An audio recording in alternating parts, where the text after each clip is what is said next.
In the first part of this two-part series, I told you about a short conversation I had with myself about making two dream teams out of the top and bottom halves of the league, going in alphabetical order. This time we're looking at the bottom half. Leave it out, you lot. If you didn't see in the first part, first of all, why not? Go and watch it now then and come back. Go on, I'll wait. Welcome back. As I was saying, in the first half I explained that the players got into the teams due to differing factors, whether it was fixtures, goals, clean sheets, or simply the fact that they put themselves in the team without me even doing anything. Seriously, it was a bit creepy. Anyway, okay, let's head down south for the first goalkeeper. And making it into my first goalkeeper spot is Forster. Forster didn't hit the dizzying heights of some of the other goalkeepers in the Premier League last season, coming off 6th best with 134 points. He was in good company though, only missing out to keepers from sides in the top 5, barring Heaton of Burnley of course. If his defence can stay as settled as it did towards the end of last season, and with a really nice run of games to kick off this season, Forster costing 5 mil, could be your guaranteed way into the Saints' defence, though he's not going to get you the attacking returns of some of his defending teammates. And it's with my second goalkeeper a hit on the first of the Manchester sides, and the devil is in the detail. See what I did there? In the form of DDG. David De Gea is up there with the more expensive goalkeepers priced at 5.5, and looking back, DDG ended up 4th best of the goalkeepers last season with 136 points. With Jose rotating his side and defence as much as he did last season, it's hard to imagine who will be nailed on in the Man United defence this season, especially with them having Champions League football. But with their run of games and David De Gea's skills, I liked him for this Dream Team slot and maybe even for my own FPL team. Now, as I stated in my last video, it's attacking or set-piece defenders that do it for me. That being said, we'll take a look at Bertie. Bertrand for Southampton is 5.5 this season. That's 0.1 less than he finished the end of last season, so he dropped a little in price over the summer. With his 2 goals and 5 assists, Bertie bags my first Dream Team defender spot. Now, I can't move away from Southampton without mentioning the alternatives in defence. They seem to have a saintly attacking defence. If I didn't know better, I'd say they took all wingers and made them defenders. I had both Yoshi and Stevens at the end of last season and it paid off massively, though I'm not saying you should double up at the start of this season. And having a Saints defender carries the same risk as a United defender in terms of rotation. But Cedric, if back from injury, with his 3 assists, Yoshida with his goal and an assist, could both be contenders for Bertie's spot in my dream team. For our sake, let's hope Pellegrino chooses a side and sticks with it throughout the season so that we can all cash in on it. Now, I'm feeling like this is a growing trend in this video, and I apologise for that. But as with our previous defenders so far, I can't guarantee Walker is nailed on. I would like to think so after City paying in excess of 50 million for him, that he would be. Why did they pay this, and why is he in my dream team? 6 assists and 14 clean sheets in 33 appearances is not bad, I guess. But I struggled for defenders that weren't from the same teams in this half of the alphabetical table. So let's see if he's one of the ones who made it in without me doing anything category, and let's see how he fares at City. Next, and making it into my dream team, is a 5 mil defender from West Brom, either in the form of Dawson or maybe Macaulay. It didn't seem like a week went by where these guys didn't look as if they were in for a goal or an assist last season. Dawson grabbing 4 goals and Macaulay grabbing 2 more with an assist. Dodgy ground that one. Those of us who did or didn't have Macaulay during the Evans goal assist gate have vivid memories. At one point it was said that you should have Macaulay in your team because he'll be awarded any goal that brushes the air by him. Well, I don't know about that, but he's made it in over Dawson for me regardless of their similar price. They're both possibles due to their fixtures, that's Bournemouth, Burnley and Stoke, though last looks he had Macaulay on a yellow, and the West Brom defence is looking a bit shaky pre-season. File this one under a 1 to watch. Next up is probably one that not many managers have. In fact, only 0.9% of FPL teams have currently selected him, and that's Kieran Clark from Newcastle. He had the joint best goal return for a league season last time out, scoring 3 goals from the centre-back,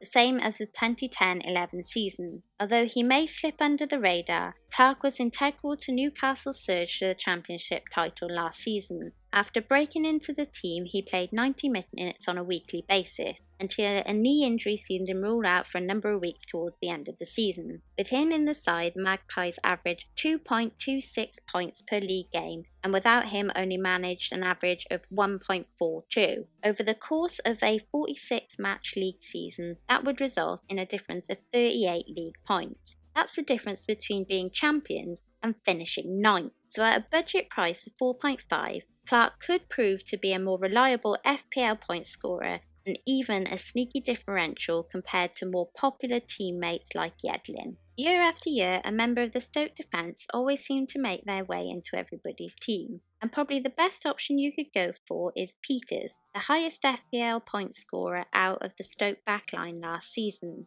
With that traditionally rock-steady defence that they have at the Potteries, Peters racked up 10 clean sheets and as a result was awarded 9 bonus points, second only to Allen on 10. He may not score points in the dizzy heights of the likes of Alonso, but he is a consistent presence on the pitch, playing 90 minutes in all but 3 matches last season, which shows how important he is. Pitching in with 2 assists, at 5 mil, Peters can fill a space in your defence if you're looking for someone who will play regular minutes and will grab the occasional assist or clean sheet to bump up your weekly totals. Now let's take a look at the midfielders for this half of the alphabetical table, and this feels like much safer ground, especially when our first spot belongs to De Bruyne. DB, as I called him, has kicked off pre-season with a bang, but even if you don't take that into account, DB managed 6 goals and 21 assists last season. With those red cheeks and those boyish looks,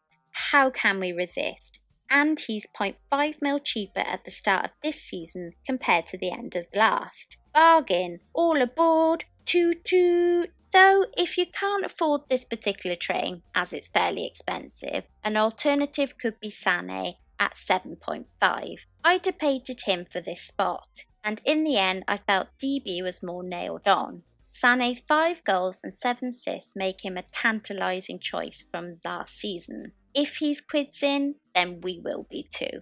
Now this next one is like choosing between your own hands. Probably not even as easy as that. Probably like choosing between your ears. My dream team spot goes to Ali. With 18 goals and 11 assists, he placed above Eriksen by just 7 points in the FPL. Eriksen getting 8 goals and 20 assists. When they're exactly the same price this season, that's 9.5, it's going to be difficult to stick a fag paper between who to choose. I peg Eriksen as a one to watch, not based on stats, he's clearly good, but as I think he could do better than my dream team spot taker Ali this season. But if you want to look outside the top 4 at a cheaper option, not by much at 8.5, though the cheapest of the best scoring midfielders last season, look no further than the man who takes my next dream team spot, and that man is Sigurdsson. Sigur's got 181 points last season and delivered a tasty 9 goals and 13 assists. It's no surprise he's been linked with a move up the table, probably to Everton. We'll have to wait to see how that one plays out. But let's hope the Swans don't dive if they lose him. As a sneaky alternative and as one to watch, you could consider Carroll, who bagged just 1 goal and 2 assists. But at 4.5, he could be considered a healthy bench choice. I'm not entirely sure where to start with my next dream team spot. I've given this one to Pogba. Yes, Pogba, the Man United midfielder who barely made it onto the first point page with 5 goals and 4 assists, totting up to just 115 points, costing 8.2 mil last season, and players like Sigurds getting 66 points more and costing a lot less at 7.4 last season. You must be wondering why Pogba makes it into this spot. He's a bit cheaper this coming season at 8 mil, and he's looking like a much better pick. The kind of Pogba we expected when he first joined Man United. The kind of Pogba us non-United fans were terrified at having our team's face. The signing of Matic has been hailed as inspired, freeing up Pogba to be the playmaker for the newly signed bromance partner Lukaku. This spot is a one to watch, albeit an expensive one. If you thought I was a bit crazy after Pogba, you might think me worse after seeing my last midfielder spot, which goes to Lanzini. Now, instead of always looking back, I'm trying to also do some forward thinking here for you guys. Lanzini got 8 goals and 3 assists last season. Some might say pegged down by a more popular Payet to contend with. I covered in my prize points penalty taker series Lanzini's penalty stats, so no need to go into that here, but a few new signing at West Ham sees Lanzini an exciting prospect. It will be great to see how he teams up with his teammate Arnautovic, who's also 7 mil and got 6 goals and 7 assists last season. And of course, it'll be interesting to see him with the big little man, Little P, Chicharito up front. To finish off this Dream Team series, we look to the forwards, and it should be no surprise that Harry Kane takes my first striker spot. If you are building a dream team of any kind or any form to do with football, it would be really hard to see past him. Kane has won the Golden Boot for 2 seasons in a row now. Last season he got 29 goals and 7 assists, that's 224 points, and that's for sitting out a portion of the season injured. I'm not convinced by this Spurs being at Wembley argument, nor am I convinced by the whole Harry Kane always starts slow argument.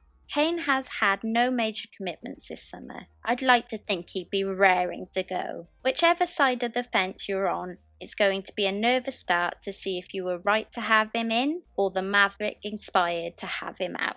One of my faves, and so makes it into my dream team for, well, just being dreamy, I guess. My next spot goes to Aguero. Aguero! We were all a little shocked to see him almost on par with the price he had when he first joined the Premier League in the 2011-2012 season. He was 11-4 back then and sits on 11-5 today. He got 20 goals and 5 assists last season, and depending on Pep's lineup this season could do just as well, which leads me to the mention of Jesus, another fave of mine and a favourite of Pep's. If you can't stretch to Aguero, Jesus is a mil less at 10.5.